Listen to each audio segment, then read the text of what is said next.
আসসালামু আলাইকুম everyone, welcome back to my channel. নতুন আরও একটা রেসিপি নিয়ে আপনাদের সামনে হাজির হয়েছি। আমি আজকে দারুণ স্বাদের চিকেন রোস্ট তৈরি করে দেখাবো, কোনো রকম মশলা বাটাবাটির ঝামেলা ছাড়াই খুব সহজভাবে। আশা করি আজকের রেসিপিটা আপনাদের ভালো লাগবে। তো চলুন দেরি না করে মূল রেসিপি শুরু করে দিই। তো আমি এখানে 4 পিস চিকেন নিয়েছি, আর এটা আছে ব্রয়লার চিকেন, আর আমি 4 পিস লেগ পিস নিয়েছি। খুব ভালো করে চিকেনগুলোকে ধুয়ে পরিষ্কার করে পানিটা ঝরিয়ে নিয়েছি। আপনারা যে কোনো চিকেন দিয়ে এই রোস্টটা রান্না করতে পারবেন একই পদ্ধতিতে। এখন দিয়ে দিচ্ছি হাফ চামচ পরিমাণ লবণ, আর দিয়ে দিচ্ছি এক ফালি লেবু চিপে রসগুলো দিয়ে দেবো। দিয়ে ভালো করে লেবুর রসটা আর লবণটা চিকেনের সাথে ভালো করে মেখে আধা ঘন্টার জন্য রেস্টে রেখে দেবো। এতে করে লেবুর রসটা চিকেনের ভিতরে ঢুকে যাবে এবং চিকেনের যে একটা গন্ধ আছে এই গন্ধটা থাকবে না।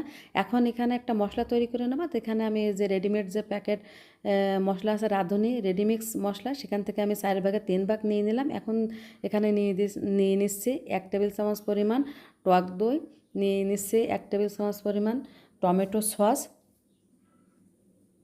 এখন দিচ্ছি স্বাদ মতো লবণ, দিয়ে দিচ্ছি জিরার গুঁড়া, দিয়ে দিচ্ছি ঝালের গুঁড়া, আর এখন একটু পানি দিয়ে মশলাটা আমি গুলিয়ে রেডি করে রাখবো। এতে করে আমার রান্না করার সময় সুবিধা হবে রান্না করতে আর কি, আর মশলা পড়ে যাওয়ার সম্ভাবনা থাকবে না। এখন আরও একটা মশলা তৈরি করে নেবো। এখানে আমি 2 চামচ পরিমাণ পেঁয়াজ বেরেস্তা নিলাম, 10-12টা কিশমিশ নিলাম, আর 6টা-7টা কাজু বাদাম, আর 4টা কাঁচা ঝাল দিয়ে একটু পানি দিয়ে ব্লেন্ডারে ব্লেন্ড করে নেবো, একটা মশলা তৈরি করে নেবো। তাই তো মশলাটা কিন্তু আমার তৈরি হয়ে গেছে।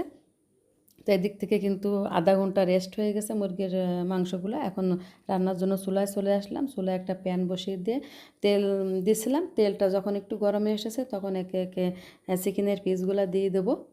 তো আমি কিন্তু এখানে ব্রয়লার চিকেন দিয়ে রোস্টটা রান্না করব। আপনারা যে কোনো চিকেন দিয়ে একই পদ্ধতিতে রোস্টটা তৈরি করে নিতে পারবেন বা রান্না করে নিতে পারবেন। এখন দিয়ে আমি মিডিয়াম টু লো হিটে এক পাশ চিকেনের এক পাশ ভেজে নেব। তবে একদম কড়া করে ভাজা যাবে না। কড়া করে ভাজলে কী হবে, ওপর থেকে কালার এসে যাবে, পুড়ে যাবে, আর ভিতরে কিন্তু জুসিনেসটা থাকবে না। তো অল্প জালে আমরা এরকম একটু ব্রাউন কালার করে ভেজে নিব। তো এক পাশ ভেজে নিয়ে এখন অপর সাইডটাও ভেজে নেব। তো উল্টিয়ে দিচ্ছি।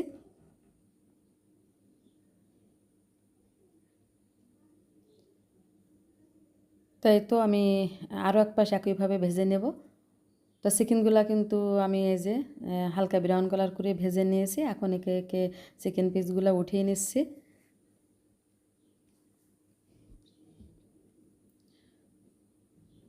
তো চিকেনগুলো উঠিয়ে নিয়ে এখন আমি একই তেলের মধ্যে আমি দিয়ে দেবো 3টা এলাচ আর 3 টুকরা দারচিনি দিয়ে একটু ভেজে নেবো। এতে করে সুন্দর একটা ফ্লেভার বেরোবে। এটা কিন্তু জাস্ট একটু ভালো ফ্লেভারের জন্য।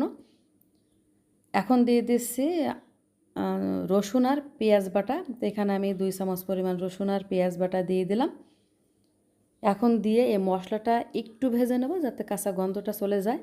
আর এখানে কিন্তু আর বাটা মশলা বেশি দেবো না, কারণ আমি কিন্তু আগে থেকে মশলা রেডি করে রেখেছিলাম। তো সেগুলো কিন্তু দিয়ে দেবো। তেজে যখন এরকম একটু কালার চলে আসবে, একটু ভাজা হয়ে যাবে, তখন যে মশলা রেডি করে রেখেছিলাম আমি টক দই দিয়ে প্যাকেট যে মশলা রোস্টের মশলা, সে মশলা দিয়ে দিলাম। আবার যে কাজু বাদাম, তারপরে পেঁয়াজ বেরেস্তা, কিশমিশ বেটে রেখেছিলাম সেগুলো দিয়ে দিলাম। দিয়ে এখন মশলাটা খুব ভালো করে কষিয়ে নিতে হবে। আর টক দইটা কিন্তু যদি ফ্রিজে থাকে অবশ্যই বের করে পানিটা ঝরিয়ে ভালো করে ফেটিয়ে নিতে হবে। এখন দিয়ে দিয়েছি একটু আদার গুঁড়া। আদা বাটাটা দিতে আমার মনে ছিল না। তো এ পর্যায়ে আমি 1 চামচ পরিমাণ আদার গুঁড়া দিয়ে দিলাম।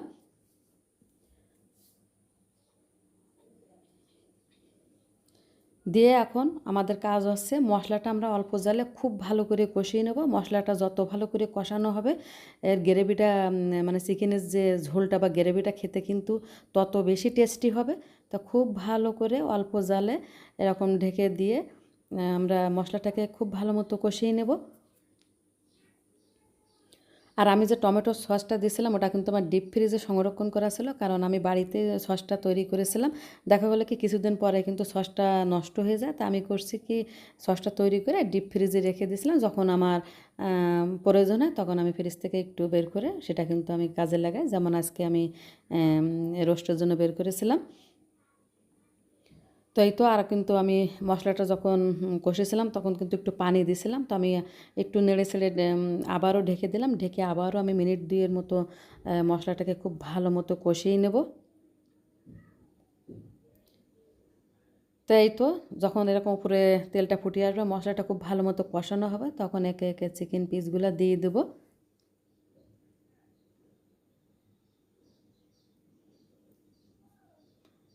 আর পেঁয়াজটা যদি বেরেস্তা করে এরকম মানে বেটে দেওয়া হয়, তবে সেইটা সেই সেই সেটা খেতে কিন্তু বেশি টেস্টি হয়।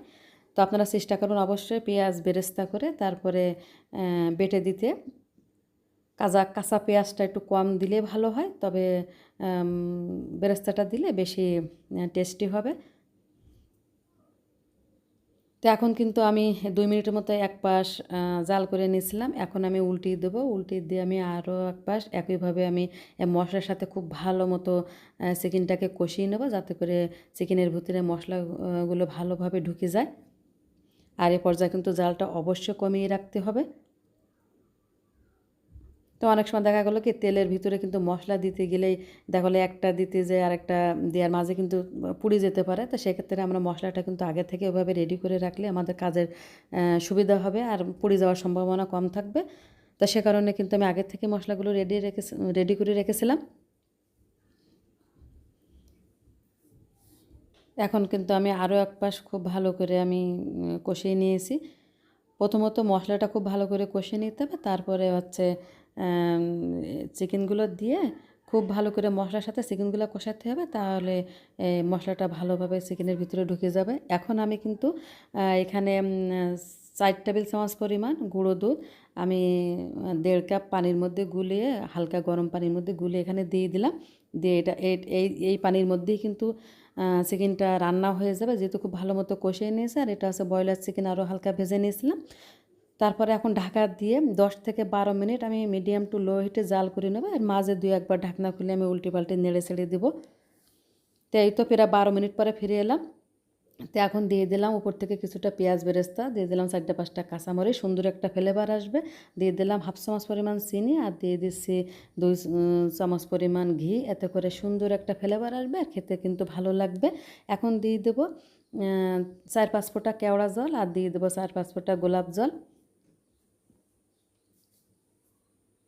যদিও প্যাকেট মশলায় সব কিছুই মশলা রেডি করা থাকে, তারপরে দেখা গেলো প্রথম যে আমি মশলাটা যে দারচিনি আর এলাচ দিয়েছিলাম, এটা সুন্দর ফ্লেভারের জন্য ভাজা মশলার কিন্তু একটা সুন্দর ফ্লেভার আসে। তো সেই কারণে আর কি আমি আরও একটু দিলাম, এতে করে টেস্টটা আরও বহুগুণে বেড়ে যাবে। এখন ঢেকে দিয়ে 1 মিনিটের মতো জাল করে আমি দমের উপরে রেখে দেবো 5 মিনিটের মতো, চুলাটা বন্ধ করে। তাই তো আমি কিন্তু চুলা এই পর্যায়ে কিন্তু বন্ধ করে 5 মিনিট মতো দমের পরে রেখেছিলাম, তারপরে ফিরে এলাম। তো এই দেখেন আমার চিকেন রোস্টটা কিন্তু রেডি হয়ে গেছে, কতটা লোভনীয় দেখাচ্ছে। এটা খেতে কিন্তু দারুণ হয়েছিল। তো এখন আমি একটা সার্ভিং ডিশে সার্ভ করে নিচ্ছি। তো গ্রেভিটা দেখেন কত সুন্দর হয়েছে, আর একটু গ্রেভি না থাকলে কিন্তু চিকেন রোস্টটা খেতে ভালো লাগবে না।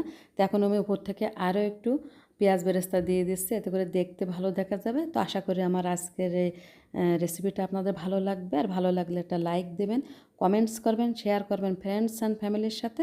আর এরকম নিত্য নতুন রেসিপি পেতে আমার চ্যানেলটিকে অবশ্যই সাবস্ক্রাইব করে নেবেন। সকলে ভালো থাকবেন, সুন্দর থাকবেন। আল্লাহ হাফেজ।